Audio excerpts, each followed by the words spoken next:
And just recently, they verified the Shroud of Turin. Have you seen that? All right, let's see it. I've been reading about it, and I know that there's some contention, there's some discussion and debate about it, but they used to think that it was only a couple hundred years old. Yeah. And now they've changed that. No, they have not changed that. The scholars who have always argued dogmatically that the Shroud is authentic are continuing to argue dogmatically that the Shroud is authentic, including the research that is going to be brought up in this video, which, by the way, was conducted by at least one scholar who claims to know that the Shroud is authentic because of personal revelation that he received in 1998 while he was standing in front of the Shroud. Yeah, they said no, it's back then. So it doesn't sound like Mel is going to explain precisely what's going on with this claim that they have recently verified the authenticity of the Shroud of Turin. But it goes back to this single journal article from 2022, where these 5 authors claim that this new technology, wide-angle X-ray scattering, is a more reliable means of dating fabric than things like carbon-14 dating. This is not a widely agreed upon methodology. This is actually an article trying to make the case that it should be a more widely agreed upon technology for dating fabric, and they're using the Shroud of Turin to make the case. And their case relies on a whole bunch of assumptions about the prehistory of the Shroud of Turin. We more or less know where it's been since the mid-14th century when it first popped up in our records, and the first record that refers to the Shroud of Turin, by the way, is from a bishop saying, hey, some people are trying to make money off of this fake relic,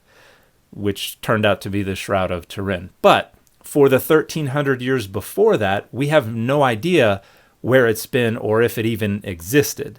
And most scholars would say it did not exist for those 1300 years. But this article requires they make assumptions about where it has been in order to draw conclusions about how its environment has affected the way the fabric has deteriorated. And it should be noted that one of the 5 authors of this article is that scholar who claims to know by personal revelation that the Shroud of Turin is authentic. And it should also be noted that that author, as well as 2 others from the 2022 article, were authors on this 2017 article that claimed to have studied the blood on the Shroud of Turin and demonstrated that it indicates the person experienced extreme trauma. Now, in addition to the fact that there are other scholars who have said there is no human blood anywhere on the Shroud of Turin, that article was retracted, and the editors said concerns have been raised that the data presented in this article are not sufficient to support the conclusion drawn. The provenance, integrity, and availability of the material used for the study have also been questioned. At the beginning of the next paragraph, based on our internal assessment and advice received from the editorial board members, the +1 editors are concerned that there are not sufficient controls to support conclusions referring to human blood or physical trauma. So the majority of the authors on this more recent study have already been caught out playing fast and loose with their materials, their methodologies, and their conclusions. Now, something important to keep in mind is that science does not progress because one person makes a claim and publishes an article. It progresses when many people can replicate the results using the same methodologies. That's where your confidence in a technology, in a methodology, in their conclusions begins to grow. That has not happened yet. We have not had others apply the same technology and say either this doesn't work or it turns out this does work. We're still waiting on that. So this is just one claim. This is not a verification or a demonstration or conclusive proof in any way, shape, or form whatsoever. They also don't understand how it was made, which to me is very fascinating because it's not paint. It's not, they don't know what caused the image itself and how that technology would have even been available. It wasn't, no. A couple thousand years ago. This is not entirely accurate. There have been a variety of different theories about how the shroud could have been produced in the 14th century.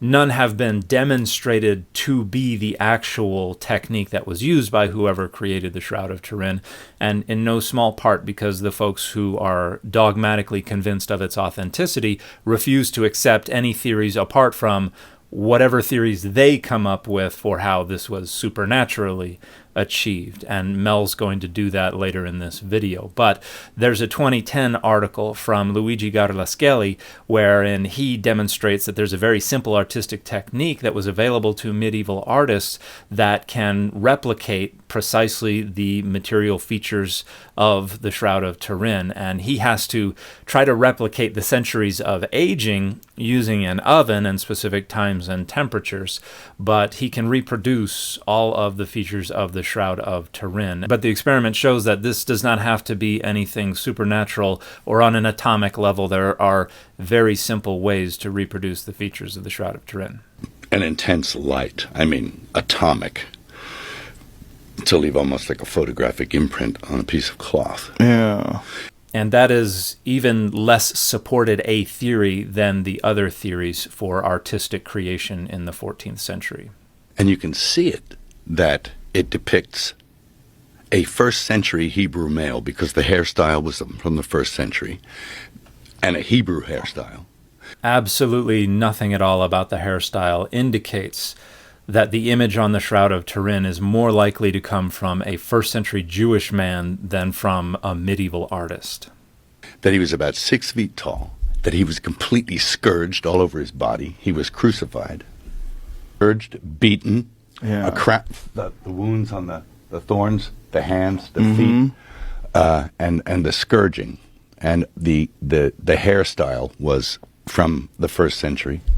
So in addition to the fact that so much about this image is anatomically incorrect, including the fact that you cannot cross your hands and cover your groin without lifting your elbows off the ground, which is where they would be for a deceased person, studies of the so-called blood on the fabric demonstrate that cannot have been from wounds of a man who died in crucifixion. In addition to the fact that it's not flowing in the correct direction, the blood is shown to flow over the hair, and that's not how blood interacts with hair. So there are an entire host of problems with arguing that the imagery on the shroud best fits a first century provenance.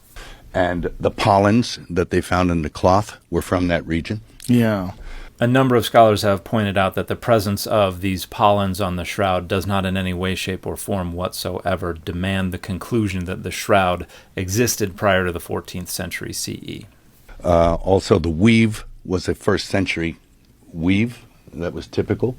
This is an odd claim to make because the weaving pattern is actually a strike directly against authenticity, because the Shroud of Turin is a large single piece of linen very expertly woven in a 3-1 herringbone twill pattern, which requires a specific type of loom technology, and no one has any evidence that any such loom technology existed in 1st century CE West Asia, nor has anyone found a piece of linen woven in 3-1 herringbone twill pattern from anywhere in or around 1st century West Asia. We begin to see this pattern popping up in the Byzantine period a few centuries later, and then it is developed and becomes more sophisticated as we move into the medieval period. And so the best that apologists for the shroud can do is say it is theoretically possible that somebody had developed this weaving pattern in the 1st century CE. We have no evidence for it, but it's theoretically possible. The reality is the expertise of this particular weaving pattern is pretty strong evidence for the medieval production of the Shroud of Turin. And another guy, an archaeologist who I knew who actually translated the Passion into Aramaic, told me that if you look close, you can see the image of a Tiberius coin marks on the eyes. Now, I don't know if that's real or not. I've never actually checked that, but that there's images of Tiberius on the coin. No, that's not real. And the fit for this video has been Rogue and Gambit forever.